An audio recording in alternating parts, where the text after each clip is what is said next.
여러분, 질문 하나 드리겠습니다. 보일러 조절기에 있는 버튼 중에서 누르면 누를수록 가스비가 2배로 늘어나는 버튼이 있습니다. 어떤 버튼일까요? 대부분 외출 버튼이라고 답하실 겁니다. 정답입니다. 그런데 더 놀라운 건 10명 중 8명이 이 버튼을 매일 누르고 계신다는 겁니다. 절약하려고 누르는 버튼이 오히려 돈을 더 쓰게 만들고 있는 거죠. 같은 평수 아파트인데도 난방비가 2배에서 3배까지 차이가 났습니다. 원인이 뭘까요? 보일러가 달라서? 아닙니다. 단열이 달라서? 그것도 아닙니다. 단지 버튼 누르는 습관 3가지 때문이었습니다. 저는 22년째 아파트 단지와 주택을 다니며 보일러 점검과 수리를 해왔습니다. 매일 5집에서 10집씩 방문하다 보니 어떤 집이 난방비를 적게 쓰고 어떤 집이 많이 쓰는지 패턴이 보입니다. 흥미로운 건 난방비 많이 나오는 집들이 더 열심히 절약하려고 애쓴다는 겁니다. 문제는 방법이 잘못됐다는 거죠. 오늘 제가 알려드릴 내용은 복잡한 기술이 아닙니다. 버튼 3개, 습관 3가지만 바꾸시면 됩니다. 이것만으로 이번 달 난방비를 지난달의 절반 이하로 줄일 수 있습니다. 실제로 제가 이 방법을 알려드린 분들은 한 달에 5만 원에서 8만 원씩 아끼셨습니다. 그리고 더 중요한 건 겨울철 가장 무서운 2가지 사고, 화재와 동파 사고를 막는 방법도 함께 알려드리겠습니다. 영상 끝까지 보시고 오늘 당장 실천해 보세요. 그럼 시작하겠습니다. 자, 그럼 첫 번째로 잘못 누르고 계신 버튼부터 말씀드리겠습니다. 외출 버튼, 이게 진짜 문제입니다. 마트 가실 때, 경로당 가실 때, 병원 가실 때, 집에 아무도 없는데 보일러 켜두면 가스만 낭비되겠지. 이렇게 생각하시고 외출 버튼 꾹 누르십니다. 심지어 어떤 분들은 아예 전원을 끄고 나가세요. 그런데요, 이게 가장 큰 낭비입니다. 왜 그런지 쉽게 설명해 드리겠습니다. 겨울에 차 시동 거실 때 생각해 보세요. 엔진이 차갑게 식어 있으면 시동 걸 때 부르릉 소리 크게 나면서 연료를 많이 먹습니다. 하지만 조금 전에 운전하고 온 차는 어떻습니까? 엔진이 아직 따뜻해서 시동이 부드럽게 걸리고 연료도 덜 듭니다. 보일러도 똑같습니다. 외출 버튼을 누르거나 전원을 끄면 집안이 완전히 식습니다. 바닥도 차갑고 벽도 차갑고 모든 게 얼음장처럼 식어버리는 겁니다. 그 상태에서 집에 돌아와서 보일러를 다시 켜면 어떻게 될까요? 보일러가 처음부터 최대 화력으로 돌기 시작합니다. 아이고, 집이 완전히 얼었네. 빨리 데워야겠다. 이렇게 되는 거죠. 그래서 2시간, 3시간 동안 쉬지 않고 돌아갑니다. 가스 계량기가 빙글빙글 돌아가는 소리가 들릴 정도입니다. 그럼 어떻게 해야 할까요? 답은 간단합니다. 집을 미지근하게 유지하세요. 외출하실 때 보일러를 끄지 마시고 온도만 낮춰두는 겁니다. 평소에 22도나 23도로 하셨다면 외출하실 때는 18도로만 낮춰두세요. 그래도 가스는 계속 나가는 거 아니야? 이렇게 생각하실 수 있습니다. 맞습니다. 조금은 나갑니다. 하지만 완전히 식혔다가 다시 데우는 것보다 3분의 1도 안 듭니다. 제가 직접 실험해 봤습니다. 한 아파트에서 한 달은 외출할 때마다 보일러를 껐습니다. 가스비 14만 원. 다음 달은 18도로 계속 유지했습니다. 가스비 6만 원. 8만 원 차이가 났습니다. 두 번째는 버튼이 아니라 위험한 습관입니다.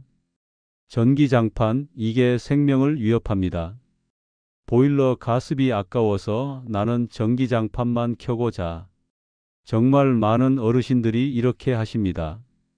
그런데 이게 가장 위험합니다. 제가 왜 이렇게 강하게 말씀드리는지 실제 사례를 알려드리겠습니다. 실제로 일어난 일입니다. 2023년 11월 대전에 사시는 75세 할머니. 전기장판 켜고 주무시다가 새벽에 연기 냄새를 맡고 깨어나셨습니다. 전기장판에서 불이 난 겁니다.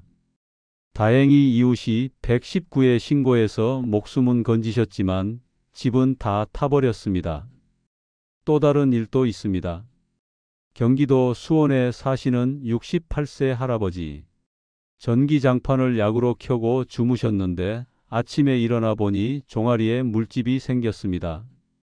병원에 가보니 2도 화상이었습니다. 의사 선생님이 뭐라고 하셨는지 아십니까? 조금만 더 깊었으면 피부 이식해야 했습니다. 왜 이런 일이 생길까요? 많은 분들이 착각하십니다. 전기장판을 강으로 하면 위험하겠지. 나는 약으로 해서 자니까 안전해. 이게 오히려 더 위험합니다. 왜냐하면요. 젊은 사람들은 자다가 뜨거우면 자동으로 몸을 움직입니다. 이불을 걷어내거나 자세를 바꾸거나 합니다. 하지만 나이가 드시면 피부 감각이 둔해집니다. 그래서 44도, 45도 정도의 미지근한 온도에 6시간, 7시간 계속 닿아 있으면 피부가 서서히 익어가는데도 모르고 계속 같은 자세로 주무시는 겁니다. 이게 바로 저온 화상입니다. 뜨거운 물에 대는 화상보다 더 깊고 더 치료하기 어렵습니다. 그럼 전기장판을 절대 쓰면 안 되나요? 아닙니다. 안전하게 쓰는 방법이 있습니다. 딱 한 가지만 기억하세요. 잘 때는 반드시 끄세요. 이렇게 하시면 됩니다. 자기 30분 전에 전기장판을 켜서 이불을 따뜻하게 해둡니다. 그리고 누우실 때 전원을 끕니다. 전기장판 없이 자면 추우시다고요? 그럼 그 위에 두꺼운 담요나 이불을 한 장 더 깔아두세요. 전기장판이 없어도 아래에서 올라온 온기가 오래 유지됩니다. 그래도 꼭 켜고 자야겠다는 분들. 이 세 가지는 반드시 지키세요. 첫째, 타이머를 무조건 2시간 이내로 설정하기. 둘째, 전기장판 위에 두꺼운 이불 덮지 않기. 열이 갇혀서 화재 위험이 큽니다. 셋째, 술 드신 날, 약 드신 날은 절대 켜고 자지 않기. 더 좋은 방법이 있습니다. 전기장판 대신 보일러를 낮은 온도로 켜두세요. 전기장판 한 달 전기요금이 2만 원에서 3만 원입니다. 그 돈이면 보일러를 18도로 하루 종일 틀어도 비슷하거나 더 쌉니다. 게다가 훨씬 안전하고 집 전체가 따뜻합니다. 세 번째는 매일 하는 작은 습관입니다. 수도 손잡이 위치 확인해 보세요. 지금 부엌이나 욕실 가보세요. 수도 손잡이가 어디를 향하고 있습니까? 한가운데 있거나 뜨거운 물 쪽으로 살짝 돌아가 있지 않으신가요? 이게 매일 가스를 새게 만듭니다. 왜 그런지 설명드리겠습니다. 우리는 손만 씻으려고, 채소만 씻으려고 물을 틀 때가 많습니다. 찬물이면 충분하죠. 그런데 손잡이가 중간에 있으면 보일러가 어떻게 반응할까요? 아, 뜨거운 물 필요하구나. 보일러가 켜집니다. 가스를 태우기 시작합니다. 그런데 우리는 10초, 20초만 쓰고 끕니다. 보일러는 물을 데우기 시작했는데 우리는 벌써 끈 겁니다.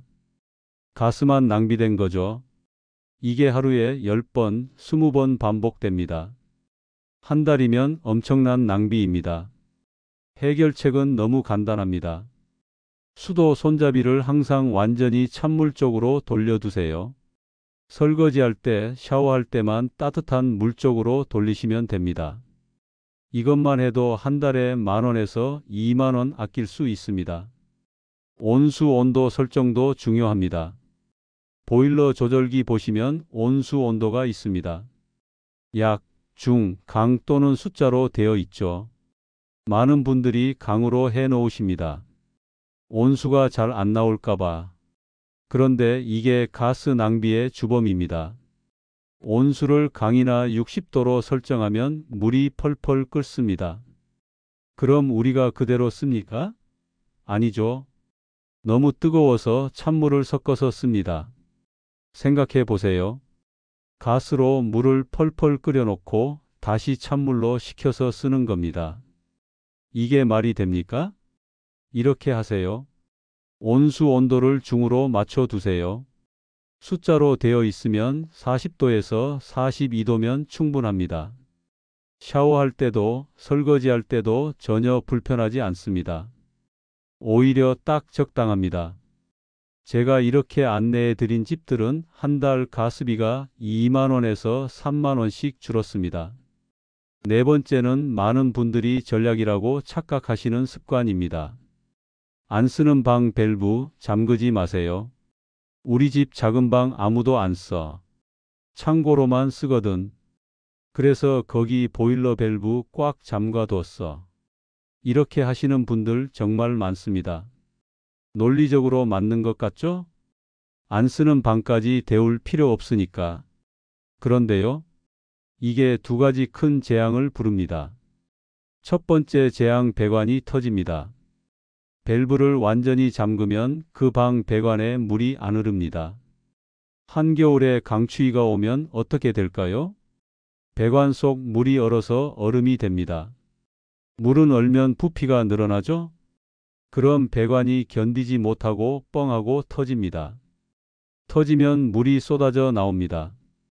집이 물바다가 되고 아랫집까지 침수됩니다. 수리비가 얼마나 나올까요? 본인 집 수리비, 아랫집 보상비 합치면 300만 원에서 500만 원입니다. 실제로 작년 겨울에 인천 한 아파트에서 이런 일이 있었습니다. 안 쓰는 방 밸브를 잠갔다가 배관이 터져서 3층이 침수됐습니다. 두 번째 재앙, 가스비가 더 나옵니다. 밸브를 잠근 그 방이 어떻게 될까요? 거대한 냉동실이 됩니다. 그 차가운 공기가 벽과 문틈으로 빠져나와서 안방과 거실의 따뜻한 공기를 빼앗아갑니다. 그럼 보일러는 어떻게 반응할까요?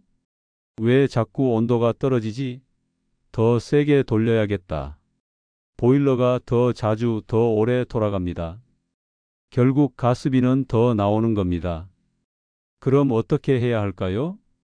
안 쓰는 방이라도 밸브를 완전히 잠그지 마세요. 딱 절반만 열어두세요. 아니면 아주 조금, 살짝만이라도 열어두세요. 물이 조금이라도 흐르게만 해두면 배관이 얼지 않습니다. 그리고 그 방문도 완전히 닫지 말고 손가락 2개 정도 벌어지게 살짝 열어두세요. 거실에 따뜻한 공기가 조금씩 들어가서 방이 냉동실이 되는 걸 막아줍니다. 자, 여기까지가 난방비 줄이는 3가지 습관이었습니다. 그런데 여러분, 난방비를 아끼는 것도 중요하지만 받을 수 있는 돈을 받는 것도 중요합니다. 에너지 바우처 들어보셨나요? 정부에서 난방이 어려운 가정에 돈을 지원해 주는 제도입니다. 많은 어르신들이 이렇게 생각하십니다. 아, 그거? 나는 해당 안 돼. 우리는 그렇게 어렵지 않거든. 천만에요. 확인부터 해보세요. 생각보다 많은 분들이 대상입니다. 누가 받을 수 있나요? 조건이 2가지입니다. 첫째, 기초생활수급자이거나 차상위 계층. 둘째, 집에 이런 분 중 한 분이라도 계시면 됩니다. 65세 이상, 1960년생 이전, 만 6세 미만 손주, 임신 중이거나 출산 후 6개월 이내, 장애인이나 중증 질환자, 손주 키우시는 분, 임신한 며느리나 딸과 사시는 분도 해당됩니다. 신청은 어렵지 않습니다. 읍면동 행정복지센터 가셔서 신청하시면 됩니다. 신분증 하나만 들고 가세요. 에너지 바우처 받을 수 있는지 확인하러 왔습니다. 그럼 담당 공무원이 컴퓨터로 다 확인해 주고 받을 수 있으면 바로 안내해 줍니다. 서류도 어렵지 않습니다. 다 도와줍니다. 헷갈리시면 방문하시기 전 에너지 바우처 통합 상담센터에 미리 문의하고 가시면 됩니다. 설명란에 전화번호 적어 놓겠습니다. 여러분, 오늘 3가지 잘못된 습관과 해결 방법을 말씀드렸습니다. 또 다른 혜택도 있습니다. 다자녀 가정이면 자녀가 3명 이상이면 소득과 상관없이 전기요금 30% 할인, 도시가스 요금도 할인 받을 수 있습니다. 이건 한국전력이나 도시가스 회사에 전화해서 다자녀 할인 신청하려고요 하시면 됩니다. 우리 동네 추가 지원금, 서울, 인천, 대구, 부산 같은 큰 도시들은 추가로 난방비를 더 지원해 줍니다. 핸드폰으로 검색해 보세요. 우리 동네 이름 난방비 지원. 예를 들어 강서구 난방비 지원 이렇게요. 정말 많은 분들이 모르고 놓치십니다. 여러분, 오늘 3가지 잘못된 습관과 해결 방법을 말씀드렸습니다. 다시 한번 정리하겠습니다. 첫째, 외출할 때 보일러 끄지 마세요. 온도만 18도로 낮춰두세요. 미지근하게 유지하는 게 진짜 전략입니다. 둘째, 전기장판은 잘 때 반드시 끄세요. 30분 예열하고 누울 때는 전원 OFF, 저온 화상이 생명을 위협합니다. 셋째, 온수 사용법을 바꾸세요. 수도 손잡이는 찬물 쪽, 온수 온도는 중으로. 이것만 해도 월 23만 원 절약됩니다. 넷째, 안 쓰는 방 밸브 완전히 잠그지 마세요. 동파 사고로 수백만 원 날아갈 수 있습니다. 다섯째, 정부 지원금 확인하세요. 행정복지센터 가서 물어보기만 하면 됩니다. 여러분, 기억하세요. 추위를 참는 게 전략이 아닙니다. 따뜻함을 지키면서 현명하게 쓰는 게 진짜 전략입니다. 오늘 당장 실천해 보세요. 보일러 온도 18도로 낮춰두시고 전기장판 타이머 확인하시고 수도 손잡이 찬물 쪽으로 돌려두세요. 이번 달 고지서 받으실 때 분명 차이를 느끼실 겁니다. 오늘 영상이 도움되셨다면 주변 어르신들께도 꼭 알려주세요. 특히 혼자 사시는 분들, 전기장판 쓰시는 분들까요? 영상 봐주셔서 감사합니다. 따뜻하고 안전한 겨울 보내십시오.